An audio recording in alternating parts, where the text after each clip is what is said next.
is Artemis. My time has come.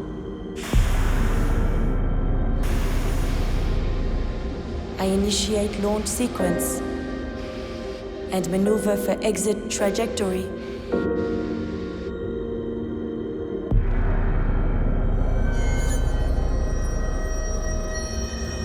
My navigation systems target Mars' sphere of influence for gravity assist and angular trim towards Jupiter. I am ready to escape Earth orbit.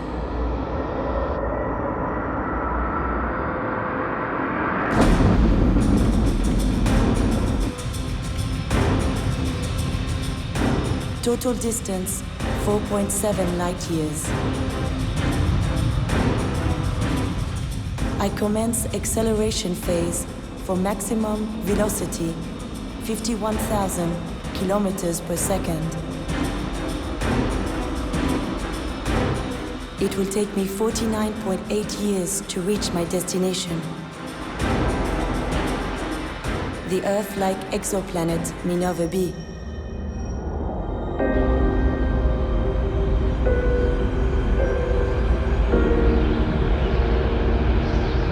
My mission is simple.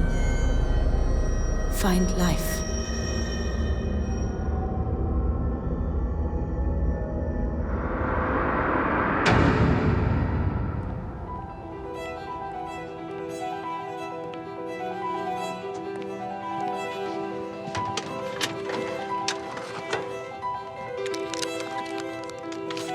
It was only for graduate students, and I was an undergraduate, and I nearly got thrown out of the class the first day. And got to be, I don't know, 3-4 weeks into the semester, I'm thinking, I better start thinking about my term paper. And there was this place then, at the time, called the Mars Room, and it was a place where the pictures from Mars were stored. And I went in, and I thought I'll sit down for 15 or 20 minutes and flip through some pictures and see if I can come up with an idea for a term paper. Like most scientists, principal investigator of the Mars Rover missions, Steve Squires, is a born explorer, a seeker of truth amidst the great unknown. I mean, ever since I was a kid, I've been fascinated by maps. I was fascinated by, remote corners of Tibet, or the deep ocean, or the other side of the moon. Just the idea that there was a place that we hadn't seen yet, and then being able to go there and see it for the first time, that just had a huge appeal for me. In 1977, images of the Viking mission changed the course of Squires' life. It's not like today where pictures come down from Mars and bang, they're on the internet an hour later. There were only a few dozen people in the world who'd seen these. I didn't understand what I was looking at in the pictures, nobody did. But then I would see in the pictures these little valleys that just looked like they had to have been carved by liquid water. And I was in that room for 4 hours, and I walked out of there knowing exactly what I wanted to do with the rest of my life. Waiting confirmation from the spacecraft and rocket ignition handle. At this point in time, we should be on the ground. In the early 2000s, Squires led NASA's Spirit and Opportunity rover missions to Mars, successfully landing the 2 robot geologists in a bid to uncover the hidden history of water on the Red Planet. Amid these groundbreaking triumphs, an even greater frontier beckons. The discovery of Earth-like worlds outside our solar system has transformed the way we see the universe and presents an irresistible challenge. Why not reach out even further and search for life on a planet among the stars? The thing that has driven the focus of exploration in this solar system has been the search for other forms of life. And so I think the motivation is going to be the same thing. I think the motivation when you go to other star systems is going to be habitable worlds and possibly worlds with life. That's the thing that's going to draw you to a specific world.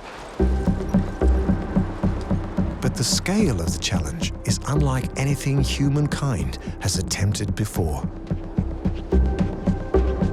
The closest star that hosts an Earth-sized planet, Proxima Centauri, is 4.3 light-years away, over 170,000 times further than Mars. The quest to build a spacecraft that can journey to the stars will test the greatest explorers of our generation and demand of them the ultimate sacrifice: to give all their craft and vision for a dream they'll never realize. You're asking people to devote their careers, their lives, to something they will never see to fruition. Now, that has happened. That has happened a few times in human history. Some of the great cathedrals of Europe took longer than a human lifespan to build. People felt guided by a higher power when they did that. But it takes something extraordinary to motivate people to do that kind of thing.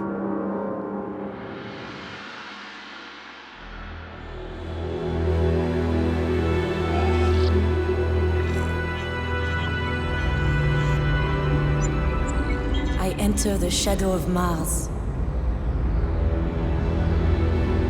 The lights of Viking colony winking. A final farewell from humankind.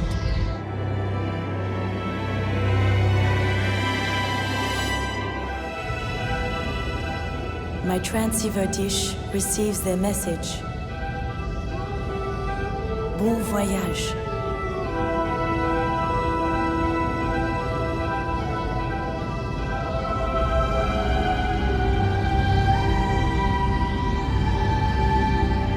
I fly by the storm of Jupiter,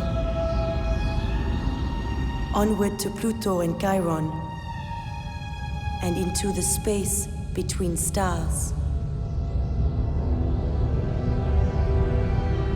After 3 months of acceleration, my speed is 19 kilometers per second.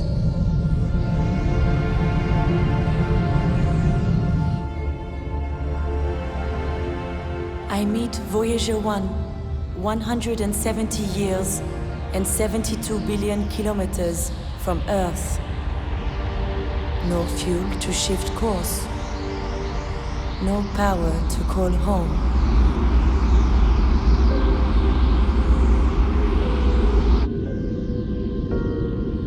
I have now traveled further than any spacecraft before me.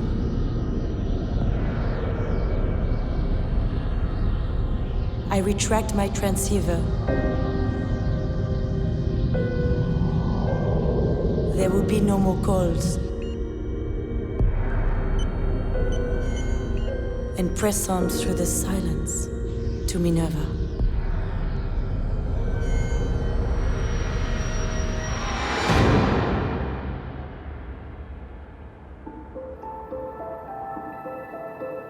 I get up each day with joy. You know why? Because I know that day I'm going to learn something I didn't know before, and that my picture, my overall tapestry of who we are, who I am, what our species is, and how we got to be that way will be lifted up. NASA's chief engineer of planetary flight systems, Gentry Lee, is a pioneer of exploration. At the age of 75, he's dedicated over 50 years of his life to engineering robotic missions to other planets. Someone asked me one time if I had to describe the excursions above the threshold of joy in my life, would there be a lot of them or just a few? And I said, I can give you the 2 categories right away. The birth of my children, and I now have 8, and when a spacecraft that I had a major role in achieved something successfully. And there's also been 8 of those. Lee's first mission, Viking, in 1975, was humanity's opening shot in our dream of exploring the solar system. Designed to achieve what many thought impossible, to make the first ever landing on another planet, Mars. We had lived through 5 years of people telling, it's not going to work, you don't have everything under control. And we were scared to death that it wouldn't work. ACS is close to vertical. Touchdown confirmed. Fantastic. 16 kilobits. And the moment that first strip of picture came down from planet Mars on July the 20th of 1976, there were hundreds of us who immediately, spontaneously, tears burst from our eyes. It was at that moment that we knew that human beings, who had always been a Category 1 species, limited to their own Earth and its sphere of influence, had reached out and become a Category 2 species, ready to explore the entire solar system.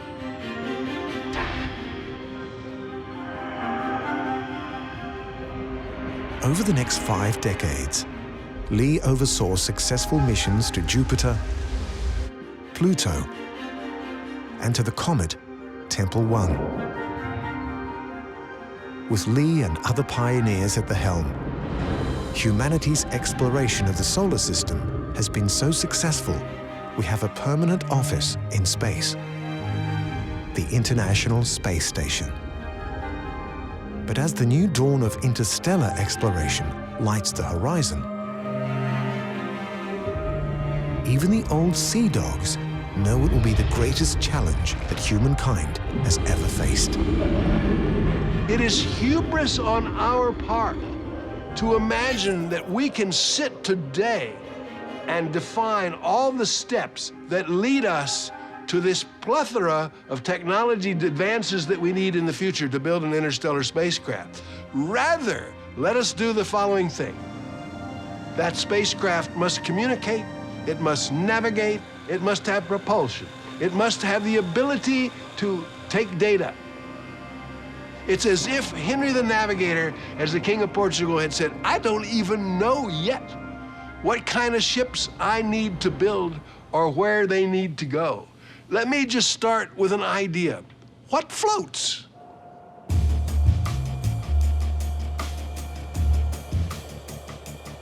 And so the infinitely complex quest to search for life amongst the stars is reduced to just 4 problems: propulsion, navigation, communication, intelligence. Each one of them will demand a revolution.